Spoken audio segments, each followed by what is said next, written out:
The first time I picked up Samsung's new Galaxy S23 Ultra, I thought, oh no. This is the first time in Samsung's entire history where their pinnacle flagship smartphone looks almost identical to the one that came before it. Same body, same display, same battery. Boring! Samsung has always been the innovator, and so the idea that this company has just gone an entire year without being able to improve the core design from their last phone is scary, because does that mean they feel like they've perfected it? Is this just what all of their phones are going to look like from now on? Plus, how have they still not managed to trim that chin at the bottom? Why has the selfie camera been demoted from 40 megapixels to just 12? Why are the colors of the phone so boring and samey? And most importantly, why is it noticeably more expensive?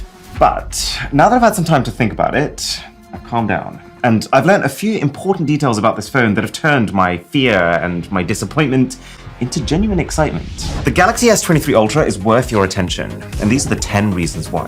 It actually takes better selfies. While the resolution has been downgraded from the S22 Ultra, the quality of the front camera has gone up, leading to more accurate skin tones, more reliable focusing, and a little bit more detail. The S23 Ultra has more storage, 256 gigabytes versus 128. So while the price of entry has gone up, all the company's really done is just slashed the base level 128 gigabyte model that you used to be able to get, which I don't love. It makes the phone even less accessible, but I think it makes sense. Given that we're talking about a media-centric phone that can shoot proper 8K video, I think it's about time Samsung stopped pretending that 128 gigs of non-expandable storage is actually sufficient. But the reason why I'm calling storage a win is that this is no ordinary 256 gigabytes. This is the fastest flash memory in the world, meaning that even compared to phones from just a few months ago, this thing can read and write files almost 2 times faster, while consuming less power. And all you have to do is to open up a few apps on your home screen to see that extra responsiveness in action. Plus, if you were offloading huge files directly to your computer,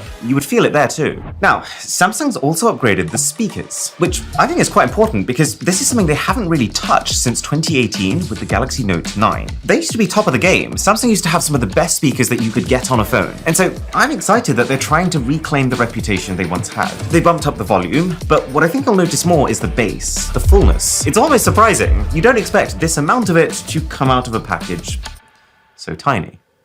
Okay, so as with every new Samsung phone, you also get to play with a new piece of software. So in the case of the S23, you get Samsung's One UI 5.1 skin based on Android 13. It's a pretty thin update, not gonna lie. You basically get routines that can trigger a series of actions based on your activities. So whether you're sleeping or exercising or driving, etc. One cool thing, which means that your Bixby assistant on this phone can respond to incoming calls by just sending back a text. And I know, Bixby was a bit of a laughingstock when it first came out, but we tested it recently and honestly, it surprised me, and clearly a lot of you guys too. More importantly though, when it comes to software, the key thing that has to be said is that Samsung has become a bit of an unexpected hero with updates. There was a time when buying a Samsung flagship meant you'd get 2 years of Android updates, and you'd almost definitely be one of the last to get those updates. But if you look at their current track record in the last couple of years, Samsung is getting out all of those smaller security patches faster than basically anyone. And right out of the gate, they're also promising 4 full years of major Android version upgrades too. So this phone is going to be supported all the way to Android 17, which is a really significant differentiator if you're planning to keep the phone for that long. Okay, it's time to talk about this design.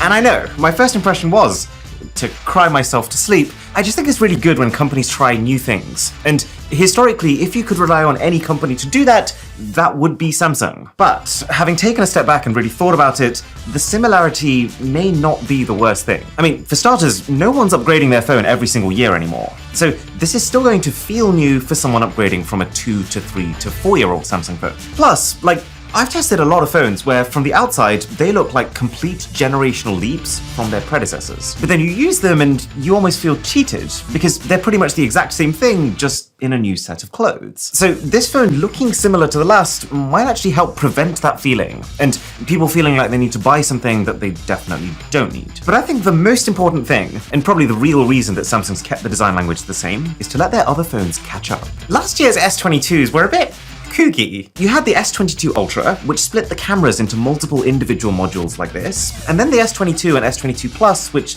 just had one big camera module. And so by this time, keeping the design similar on the Ultra model, but updating the normal S23 and S23 Plus, they've now at least got a lineup that looks cohesive. But also, if you look closer, it actually is an upgraded design. It's a little boxier, both the phone and the S Pen that still comes included, which I think is an aesthetic perk as well as a functional one, because they've sharpened it up in a way that the phone is actually more comfortable to hold instead of less comfy. I guess I'm glad that they haven't just copied Apple's design, like so many companies have. They've retained some of the curve on the screen, which is good because it lets your fingers glide onto the display panel from the sides, but they've made it somewhat less curved, which means you get more usable flat area of the screen before it starts to slope off. It's a really good, careful balance. And also, Samsung swapped out the Corning Gorilla Glass Victus Plus that their phones used to be coated in for Gorilla Glass Victus 2, which is a really interesting material because it's the first time that this Corning company is really acknowledging the fact that most of the time when you drop your phone, it's not from a perfect angle on some smooth laboratory floor. Phones need to be able to withstand rough surfaces like concrete. And there's some quite impressive test footage of it in action, which I will not be recreating, at least not on purpose. And they've managed to achieve that drop protection while also making this display out of 22% recycled glass, which is something that I did want to touch on for a minute. Samsung is making a real deal about their commitment to the environment and how this phone has parts from recycled water bottles and fishing nets and recycled aluminium. But there are plenty of great reasons to buy these new phones. I don't think this is one of them. Like, they talked about how they could maybe theoretically reduce up to 15 tons of waste plastic in the oceans by the end of the year. But these are such tiny numbers in the scheme of things. Like, I did the math for this, and this is the equivalent of Samsung, for every $1,000 smartphone sold, donating about $0.004 for manual ocean cleanup. So it's great that they're doing more and more of this eco stuff, but I'm just saying, remember that if eco is what you're after, the most eco-friendly thing is by far still to just buy a used one, or to not buy one. Okay, so if you've been following Samsung's phones at all for the last few years, you'll know that camera zoom has become a big part of their strategy. Well, that's better here too.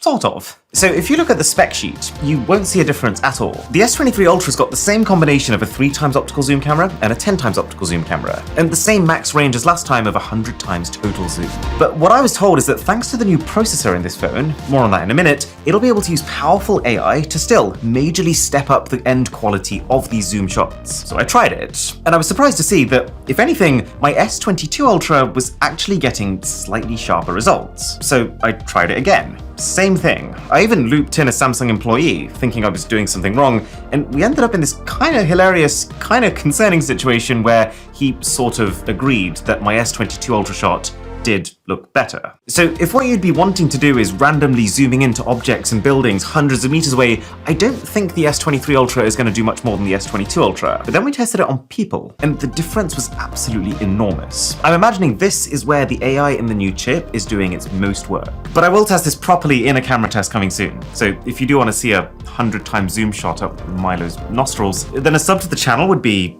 sensational.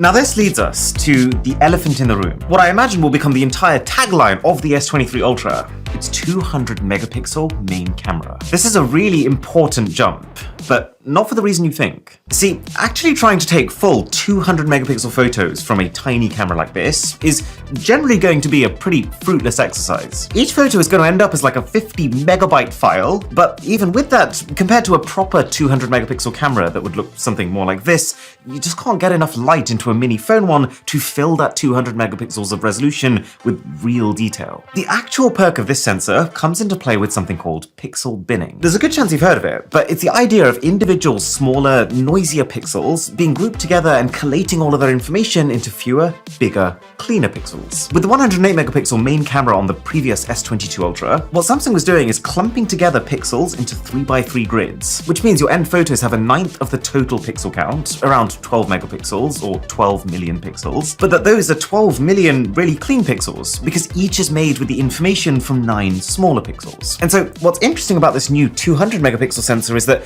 it now gives us two really good options. You can either stick to a 12 megapixel output, but it will now be an even cleaner 12 megapixel output, because instead of each pixel being made of 9 smaller pixels, each will now be made of 16 smaller pixels. Or you can divide your 200 million pixels into groups of 4. So you're still getting somewhat clean pixels, each using the information from 4 smaller pixels, but you're also still getting a really high 50 megapixel pixel resolution output, which might be the perfect middle ground. Hopefully that made sense, but if it didn't, then all you need to know is that the S23 Ultra is going to take really good photos. And it's actually not just a resolution thing. This new 200 megapixel camera also has a few fancy technical tricks that let it bring in even more light, but they are also even more complicated, so I'll spare you the details. And the single thing that I think is going to make the biggest difference is that it can do all of this faster. My three biggest complaints about past Samsung cameras are low light performance, video, and slow capture time. And so what's really exciting is that even with more pixels to be processed, the newer camera is capturing photos distinctly quicker than its predecessor. This is part of the reason why that face from earlier looked so much more crisp.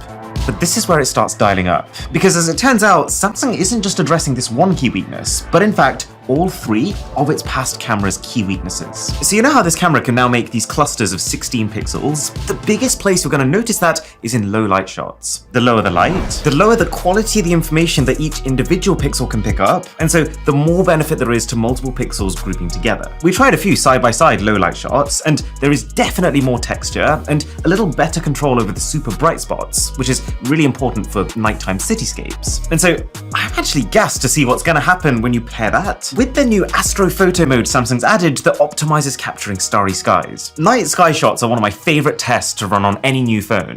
And so knowing that they've specifically optimized for it now, this is where it starts to get juicy. The cherry on top is that Samsung has also worked with Snapchat, Facebook, Instagram, TikTok to integrate this updated night mode and the different zoom cameras into those apps. So when you're zooming in on TikTok, for example, you won't just be using digital zoom like you used to have to do. And then, you guessed it, Samsung seems to finally be getting serious when it comes to video too, which benefits from the light gathering ability and faster focusing of the new sensor. It benefits from the real-time noise reduction thanks to the higher intelligence of this new chip. It benefits from an optical image stabilization system that has 2 times the range of motion and therefore ability to stabilize compared to last year. Man, if this ends up being as big of a jump as it felt like in my first impressions, I'll be a very happy man. Like, Samsung's video quality is one of the only reasons that I constantly keep an iPhone with me at all times. I spent a decent amount of time messing with the new stabilization too, and this is a real jump. This rivals those proper gimbal stabilized cameras, and objects are noticeably less blurry in motion because of it. Oh yeah, and the other spin-off effect of this new camera hardware is that 8K video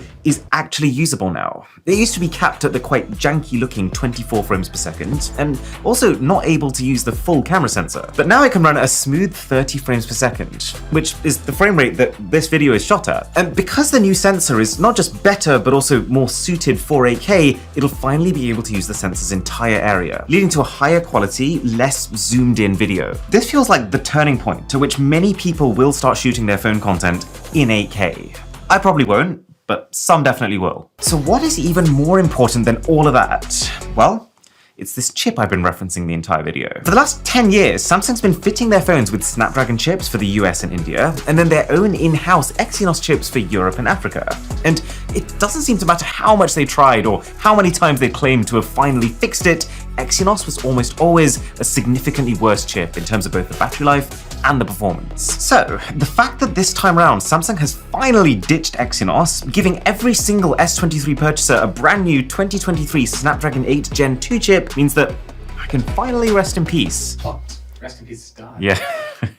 A brand new 2023 Snapdragon 8 Gen 2 chip means that I can finally sleep in peace. For the first time in a decade.